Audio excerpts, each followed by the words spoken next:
बिस्मिल्लाहिर्रहमानिर्रहीम। एक बूढ़ी अम्मा सर पर गठरी उठाए जा रही थी। एक खूबसूरत नौजवान आता है और कहता है, अम्मा ये गठरी किधर ले जा रही हैं? लाइए मुझे दें, मैं उठाता हूँ।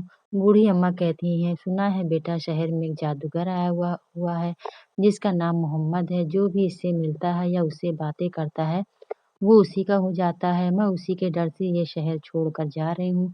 मंजिल पर पहुंचकर जवान ने बूढ़ी अम्मा का सामान सर से उतारा और उससे इजाज़त चाही। बूढ़ी अम्मा ने बहुत दुआएँ दी और कहा कि चेहरे से तो तू किसी आला ख़ानदान के लगते हो और बहुत नेक बेटे हो तुम। तुमने मेरी मदद की है, मेरी नसीहत मानो। तुम भी इस जादूगर से बच कर रहना। अरे हाँ, मैं तुम्हारा नाम तो पूछना ही भूल गई बेटा, क्या नाम है तुम्हारा? तो वो नौजवान मुस्कुरा कर कहता है, अम्मा जी मेरा नाम ही है मोहम्मद सल्लल्लाहु अलैहि वसल्लम है।